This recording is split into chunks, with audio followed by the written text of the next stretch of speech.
Hello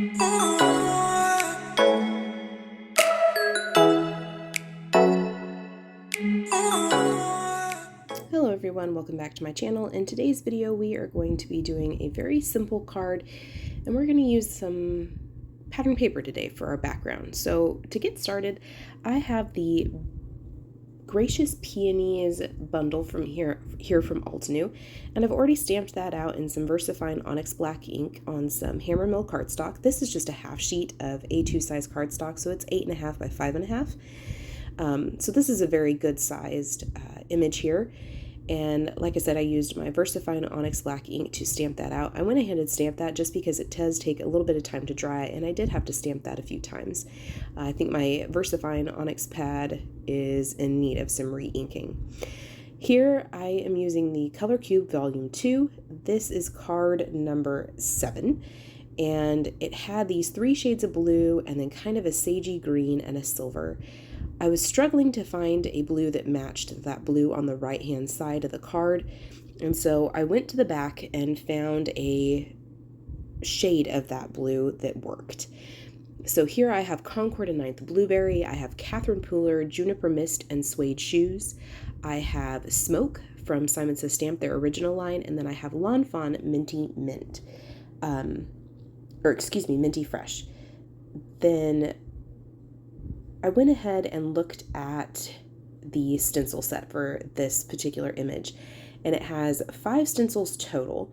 3 of the stencils do kind of the more open area of the florals, then 1 stencil does the more detailed layers of the florals, and then there's only 1 stencil for the greenery or the foliage. So we're going to do some different ink blending here.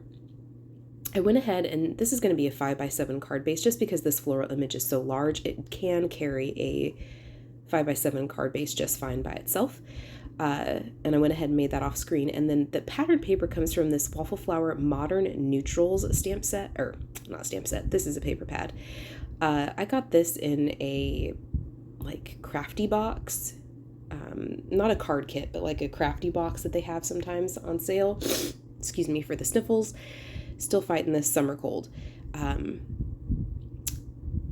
I pulled a piece of paper from that and cut it down to be 5x7. I figured I was going to end up cutting it down, but I went ahead and cut it to 5x7 to start with. To begin stenciling, I actually started with stencil 1. That was not on purpose, and I think you can actually use whichever stencil you want in whatever order makes sense to you. It just made more sense to me to go ahead and start stenciling using the florals in this situation. So like I mentioned before, there are 3, sorry, I'm going to rock the camera for a second there. There are 3 stencils that do the more open areas of these florals. And for each of those 3 stencils, I am going to use a combination of the Suede Shoes and the Blueberry ink from Concord and 9th. And I'm trying to apply a heavier amount of ink toward the base of this flower and try to fade it off into white. On this particular stencil, there is this little section right here that's just kind of, it's very, very narrow, and I was worried that my blending brush was going to catch on that. I'm kind of an aggressive ink blender, I've discovered. And so I was trying to kind of hold that in place so I didn't end up bending the stencil in that location. I am trying to add just a little heavier hand of ink kind of toward the base of the flowers. Here with this peony that is kind of curled up into more of like a bud, I didn't necessarily do that there just because that would naturally be darker right there just because everything is curling in on itself. And so I didn't necessarily follow that rule there. I just made that fairly dark to begin with. So same thing on this one that's kind of going to the top right, just trying to apply a heavier amount of ink toward the base. This next stencil, I did the same thing, just applying a heavier amount of ink to kind of toward the base of those petals, and trying to somewhat fade it off into white, but have a little bit of color there. These stencils were really, really easy to line up. They are etched 1 through 5 in the top left corner. They say Altenew, and they have a 1, 2, 3, 4, 5 with a circle around it. So they are indexed in that way.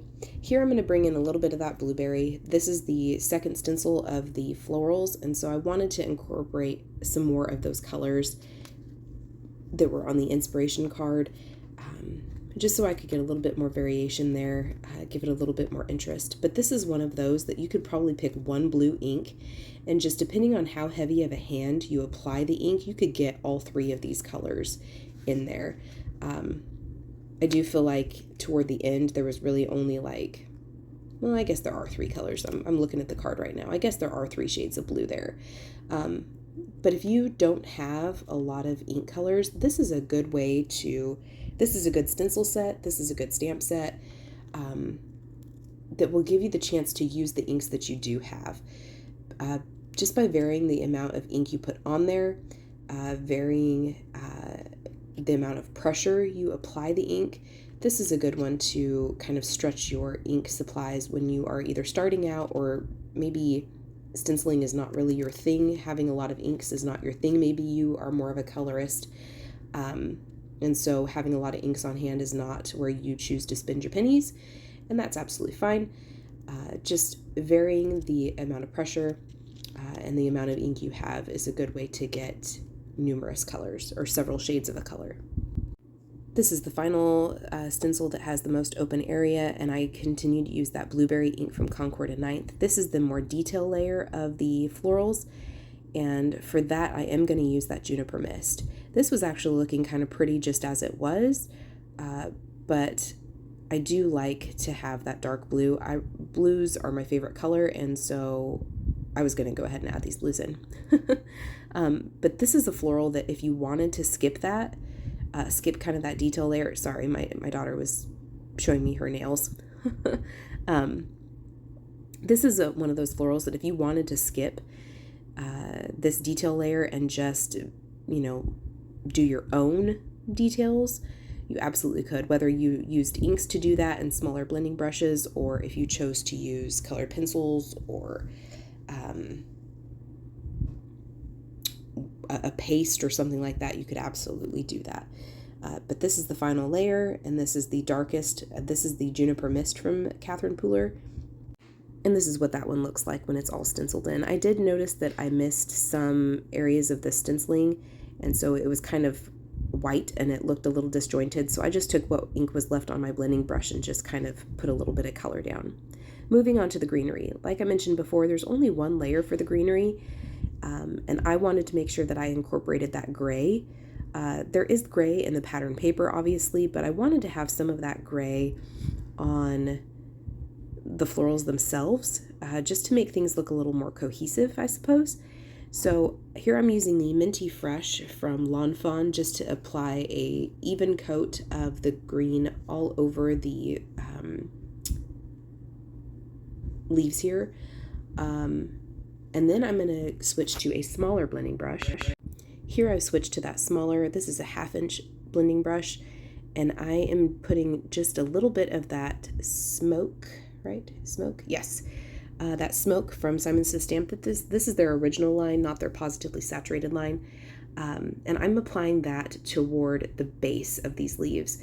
Or if I can see that one of these leaves is supposed to be lying on top of the other, then I apply some more of it there, just wherever I feel like it would be darkest. And I really like how this turns out. It looks really pretty there, but once it's dried back, it looks even softer, and it just looks really, really pretty. I really like how that looks, and it helped me incorporate some of that gray onto the flower itself, which I like, and it helps kind of bring the eye around to all of the blues, or excuse me, we're going to end up adding some of the